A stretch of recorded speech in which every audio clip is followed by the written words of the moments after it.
Hey,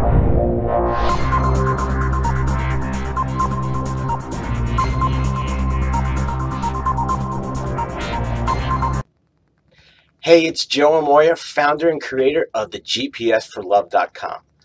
Have you ever been in one of those relationships where you're with a guy and he really made you feel special when you were with him, but there was just something that wasn't getting him to open up and to commit and want to be with you in the way that you really wanted? Well, if that sounds familiar to you, you're going to love this video.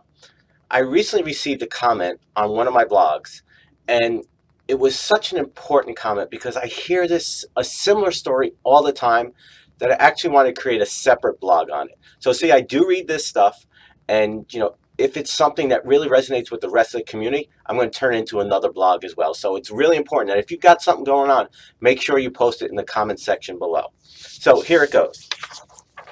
I just want to know how I can get some kind of commitment from a guy I've known for 4 years. When we first met, he would come over to my place after his late shift. We would just chat and laugh till late into the night, and then he would leave.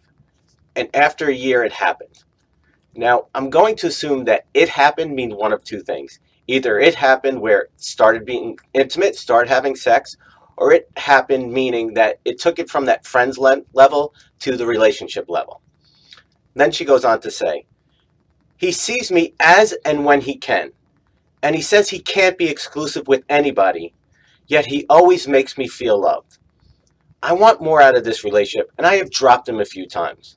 Then I miss him. Eventually he texts, and when he does, we ultimately get back to square one. I do my best to respect his freedom.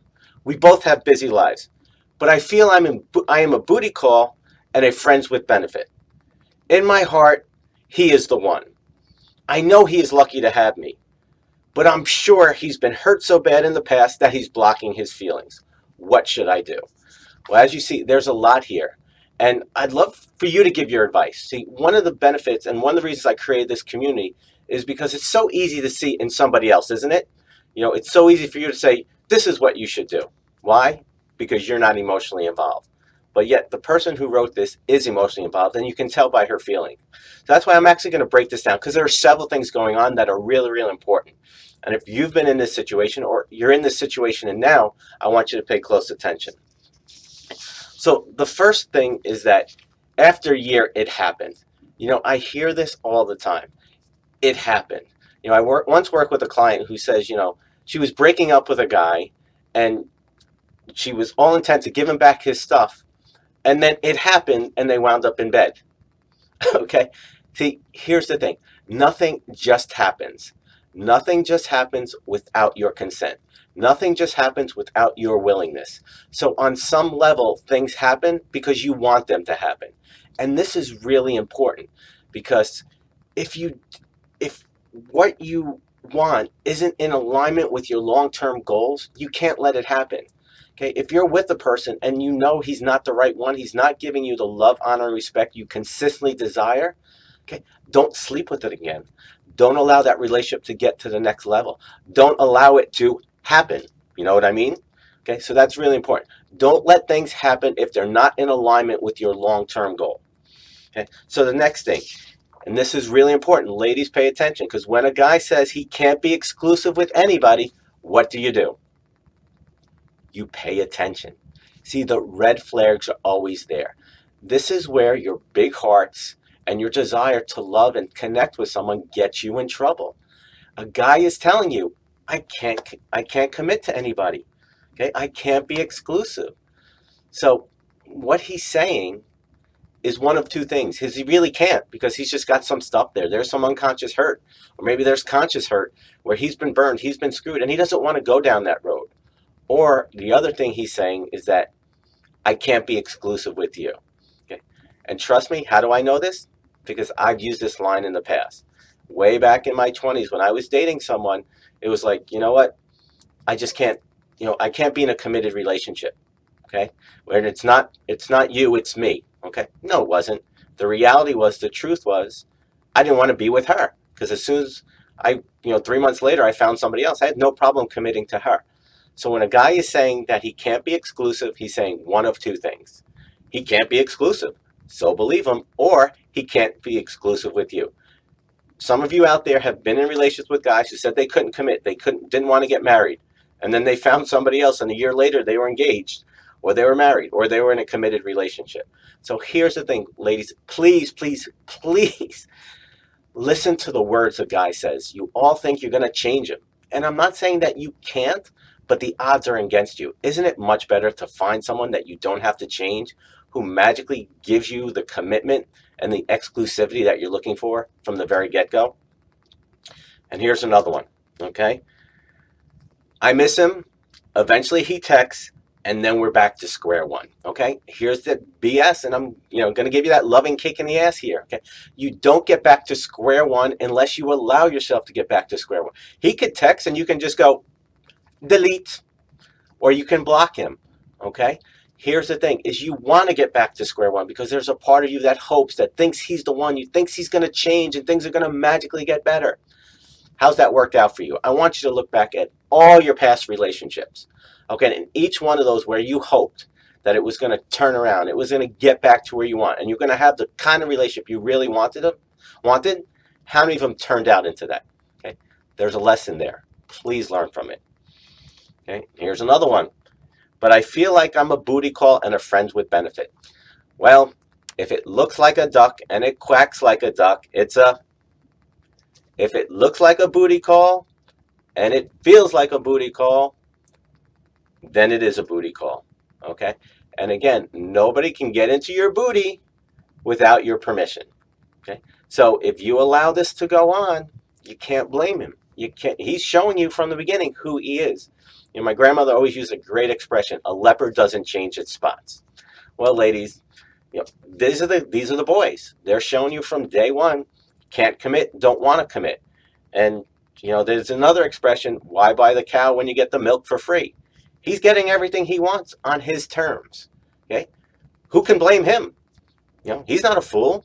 But if you allow him to get away with it, you know, who's the real fool there? And again, I mean no disrespect, but this is like that wake-up call, like, stop it. These are the guys that are frustrating you, that are confusing you, that are making you miserable. And these are the boys that are giving the men the bad name. These are the guys you have to stay away with. Okay? And here's, I think, is the big one, and this is the one that I hear all the time. In my heart, he is the one. Really? Why? Okay. Because he makes you feel special? Okay. When you're with him? See, one of the things I hear all the time is that, you know, but I love him. Okay?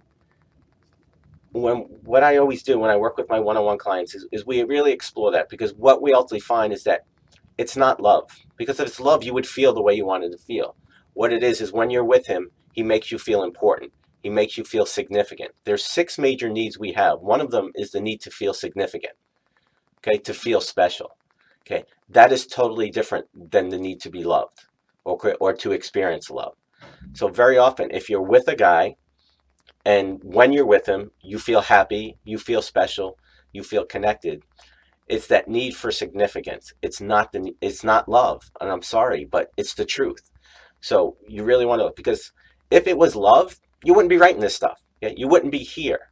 Okay? You would feel that great inner happiness and fulfillment. That's what love truly is. And so if you're not really fulfilled inside, it's not love. It's really that simple. And again, here's the last part.